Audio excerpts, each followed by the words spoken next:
Right now, without your knowledge, your phone is emitting a trackable radio signal. And this is particularly blatant with iPhones. Someone can actually drive by your house and see if you're home, or if anyone is home. Someone can even see which part of the house you're in. In fact, someone would be able to see what part of the house everyone is in. You can see how dangerous this is, right? A burglar's dream. If you leave your house, you can be followed, but not at a close distance. How about 100 to 200 meters? Can you tell you're being followed if it's that far? If you walk inside a building, someone could actually track your movements throughout the building. Planning on visiting a floor you're not authorized to go into? Well, someone who knows how to do this tracking will be on you in an instant. What about contact tracing? Yes, this can easily be used by some app to record who was near you or identify who you're with in real time. I can think of so many nefarious uses. Wait, this is not all about you being threatened. For a change, this knowledge can actually put you on the offense. How about this?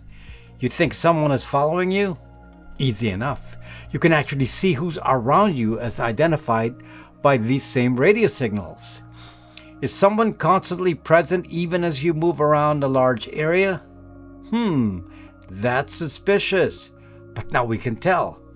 You can identify their device and their exact location. Maybe he's hiding behind that building over there. You notice this person is always just around the corner, or the car is just slightly out of view, or maybe someone stuck an Airtag on you.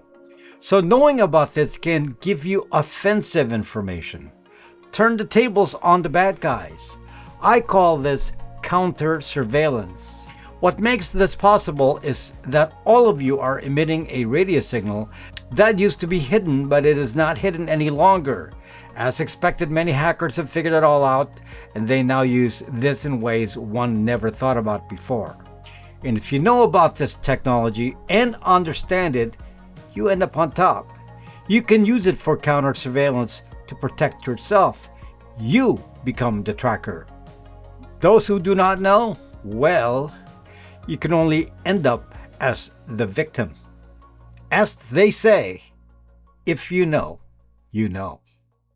If you want to be in the elite crowd, who knows? Stay right there.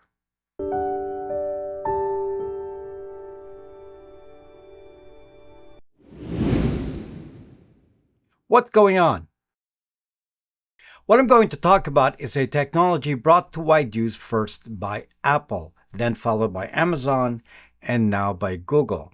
So basically, most production computing devices are part of this infrastructure, and it is known as the Apple Mesh Network, Amazon Sidewalk, and the Google Mesh Network. And what is happening here is that all devices enabled for these mesh networks are transmitting signals to each other directly, peer-to-peer. And this means that each device sends out announcements of their presence constantly, usually every 10 to 15 seconds. And these same devices are also listening to see if a signal belongs to the same mesh network. They receive and decrypt that signal, and then they will retransmit it to the next peer device or send it over the internet. This technology is what is used to power the Apple Airtag, Ring cameras, Amazon Echo, and tile trackers.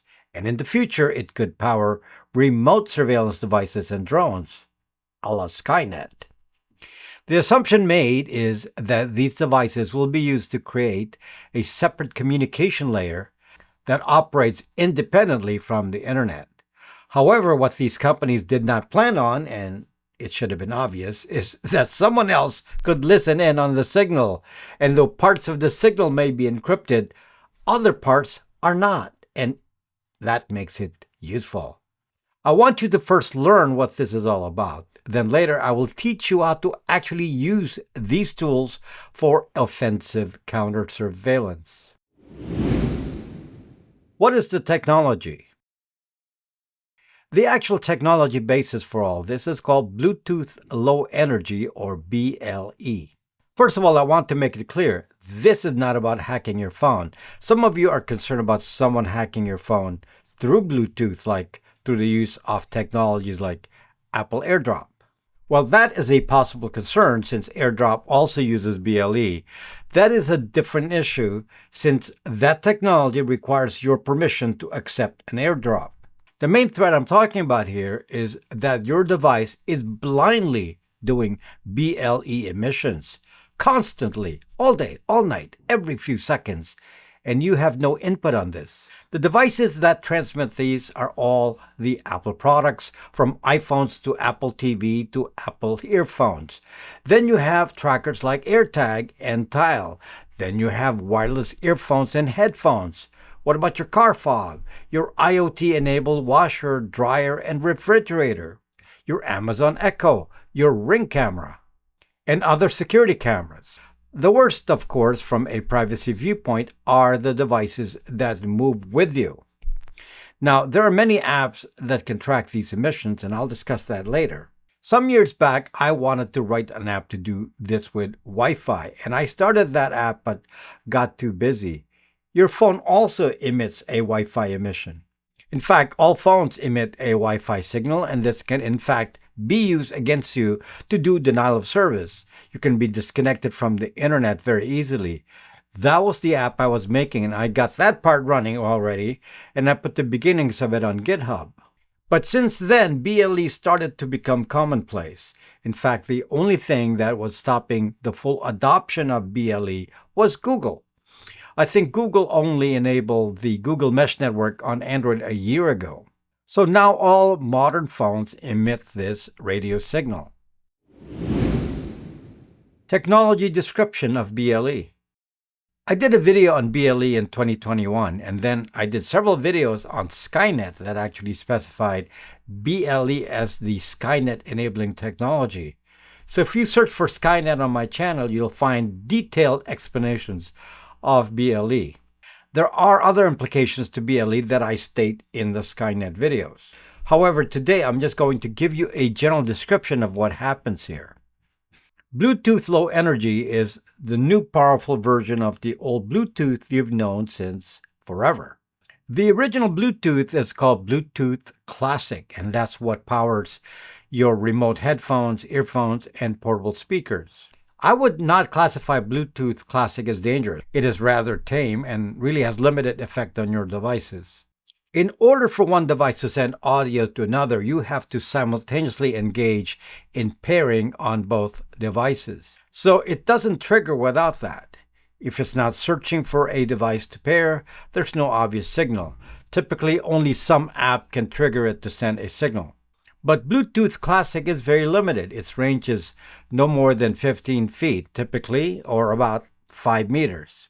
And because headphones and such devices need a continuous connection, this is typically heavy on the battery use of the portable device, since it has to be always on while in use. Bluetooth Low Energy is completely different. First of all, Bluetooth Low Energy is a much more powerful signal. Indoors, it can easily handle 100 to 200 feet. Outdoors, it can reach 600 feet, or basically up to 200 meters. You might say, well, that's not intuitive. How can low energy have a longer range? Well, you're misunderstanding the connotation of low energy. The way BLE works is that it is a fire and forget mechanism. The device will blindly send a message digitally encrypted via radio. The message is very short. Basically, it will just announce an ID, and it will do this every few seconds. But the signal length is only in milliseconds. So a higher burst of energy is possible, but due to the shortness of the signal, it doesn't use up a lot of power. The message is sent without awaiting a response. This is what allows Airtags to function for about a year on its batteries. Observing real traffic from iPhones and Airtags, it appears that these Apple devices are sending a message every 12 seconds or so. Something to be aware of. Since potentially dozens of phones nearby can hear the message, each phone or device will capture the message and do a retransmit. At some point in the process, some device will signal that the message is received and sent to HQ. That will then send a kill signal with the message so it doesn't get retransmitted again. Part of the signal is an announcement of who owns the signal infrastructure, meaning which mesh network does it belong to. So it is then easy to identify which is an Apple Mesh Network device, which is an Amazon Sidewalk device, and which is a Google Mesh device. The signal also, of course, includes the command, which is typically just an ID number, if it's an Airtag or tile tracker. This part would be expected to be encrypted, and it is for all these mesh networks. But on top of the signal is a location, a heading, and a MAC address. And these are the pieces that make the signal unique and identifiable. For your own reference, the signal occurs around the 2.4 gigahertz zone, which is near where 2.4 gigahertz Wi-Fi lives. But if you want to trace this signal using an SDR, software-defined radio receiver, it will be very hard to see or decrypt because the signal is in milliseconds. Fortunately for us, phones already have the software built in to listen for BLE. Every Bluetooth chip starting from Bluetooth 4.2 can transmit and receive a BLE signal. That's every device in the last decade at least. For example, BLE is used by the Signal app to enable moving the app from one device to another. And as I already mentioned, it is the same technology used by AirDrop and other NFC technologies. For this reason, it is actually easier to just build an app to listen to BLE directly on the phone. The problem. The problem, of course, is that the emission is a data leak. Now, this data leak is already dangerous because Apple and Google can use it as a supplementary location tracker to do contact tracing. As I've already explained in a multitude of videos, Google and Apple specifically do 24/7 location tracking. So they always know where you are, and there's really no way to turn this off. This is how Find My Phone works, and it's also used by Apple to remind you where your car is parked. The original technology used for location tracking is based on Wi-Fi triangulation, which is plenty accurate. But at its most accurate, it can pinpoint your location within 6 feet at best, and likely further away if you're indoors. But BLE tracking is different. The reason it is more accurate is that the data from the signal also can be used to compute a heading. So there's not even a need to triangulate as the exact heading is known. Triangulation as a concept just means that multiple devices have to supply data to arrive at a particular location data point. With BLE, there's no need. So you can get an accurate location with one phone nearby. With 24 phones nearby, well, we're getting into super accurate mode. You can probably use it as a ruler, just like Apple is able to do. This means a BLE signal is very effective for things like contact tracing. While someone would have to guess if you're near a particular person, with a BLE signal, it would be obvious if you're having a conversation with someone.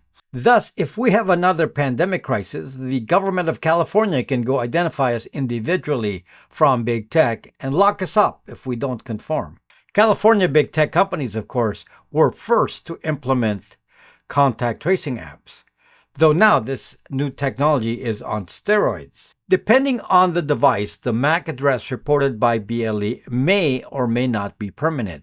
It depends on the device. iPhones will keep a MAC address for 15 minutes. That's their BLE implementation. Some devices like appliances and earphones retain a permanent MAC address. While Apple may be happy with randomizing a MAC address, unfortunately that solution does not grant you any safety. And that's because inherent in the BLE signal is the location. So I know who's at my neighbor's house because the location specifies it. I can just use the MAC address to have some temporary identifier, but the location is the main identifier. I also know the model of the device. That is obvious from the MAC address, even if it is randomized, because MAC addresses identify a model. So I know my neighbor has an iPhone 14, an iPhone 15, an Apple TV, and an Airtag. I can also see who's walking in front of my house and their walking path. Oh, and I see my neighbors are not currently home. I will know if those devices move since I can track them individually. Knowing the device model and the location gives me a ton of information. Tracking BLE. To track BLE means you have to load some app from the F-Droid store. This means you have to install F-Droid on your Android phone, and if F-Droid is not already on your phone, You can download it from fdroid.org. If you have a DGoogle phone of some sort, like a Brax 2, Brax 3, or a DGoogle Pixel, then you already have F-Droid pre-installed. If you're on an iPhone, well, unfortunately, you can only be a victim as there's no solution for you. You can only do counter surveillance from an Android phone. And understand this part. If you're on a production Google Android, then you're also emitting a BLE signal, so you can also be tracked. But if you're on a DGoogle phone, then you have no signal. You are invisible. There are several apps that can do BLE tracking, but today I'm going to focus on one which seems to give the most data. It is called BLE radar. The BLE radar is more powerful as it accepts all BLE in the airwaves regardless of source and does not filter it like some of the other apps like AirGuard. So I will focus on using this. It can be a bit complex to use, but that is the nature of the devices being tracked. By the way, BLE radar is also available on the Google Play Store, so it can be installed even without F-Droid. Using BLE radar. I'm just going to get you going with the basics here of this app. There are many advanced features that's going to take a long time to explain, but you will appreciate what the basics can do. Before starting BLE radar, go to the settings on Android and delete the history if you have used this before. Then give it permissions to use locations even in the background. This app is from F-Droid and is open source, so there's really nothing to be concerned about.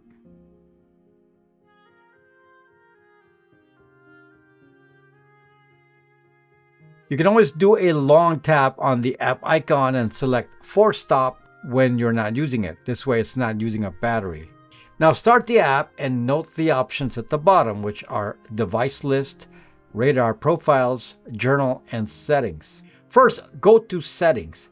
Be aware that by default, some phones like the Brax 3 may default to a fused location instead of GPS position.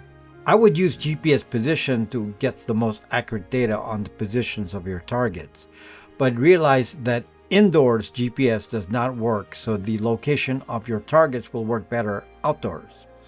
Indoors, the locations are to be considered as estimates. I would also select Deep Analysis here, as this will try to identify the device a little better for you. To use this app, go to the main display, which is the device list, and then hit the scan button near the bottom. This will begin to scan for BLE signals around you. Unlike the other apps I've seen, this does not filter, so it really looks for any device emitting BLE. But that could even be a wireless headphone, an Apple TV, a Ring camera, a Samsung washer and dryer. First thing I want you to observe as you watch it settle down and get data is that the devices of interest to you are the ones with a specified distance. And those are really the only active devices you need to focus on. If they don't have an active distance shown, then they're not actively being pinged or have disappeared from the list. The first problem you will find is the clutter. There are too many devices and it is hard to analyze. Most devices, particularly iPhones, will change MAC addresses every 15 minutes or so.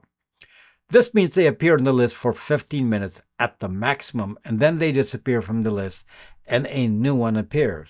You may get frustrated with this, but this is why you need to focus on a couple of markers. First, the distance, and then you click on the device and see the location. The location is the true ID. If there's no distance, then they're not active, so you can ignore them. Now, if you look closely, the app identifies a MAC address type, and they show three colors with labels: RPA, red, RST, yellow, and STP, green. The ones in green are static MAC addresses, which means they are fixed devices like Apple TV and can be ignored. The ones that are most elusive are the red ones, and they are actually your target. They are the ones that are likely to be iPhones or Airtags. Often the model of the iPhone will be known and will be displayed to you. There are some advanced features here, but I'll just hit a few basic tips. First, you want to remove the clutter. The best way to do that is to isolate devices that you know about, like your own trackers or your own appliances. The way to remove them is to assign those items a tag name. I would also tag items with a green STP icon, which, as I said, are fixed devices like TVs. For example, use a tag name of safe or home.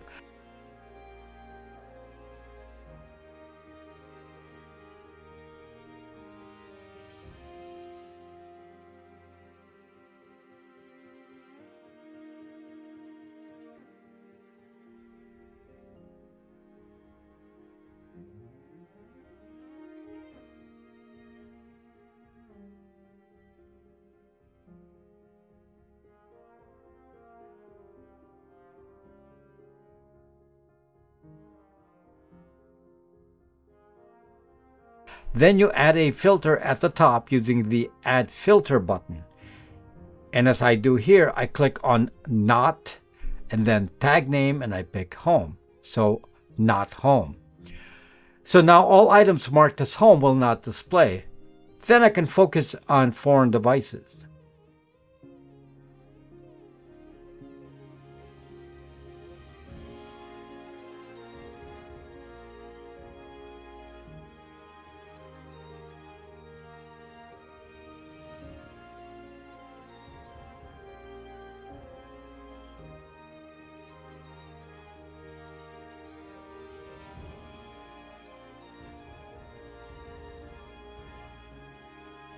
Second, make a tag for suspicious devices like the ones in red. So my tag name here is Target. I flagged the target devices so I can easily see them.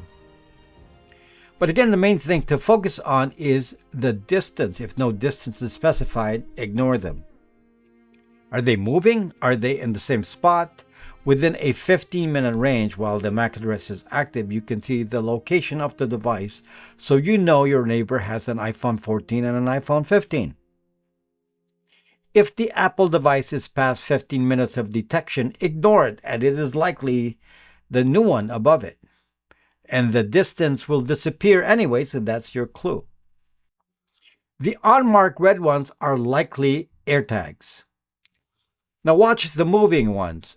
After a while, if you keep this going, you will see a pattern of devices around you, and what you're looking for is something out of pattern within the distance specified.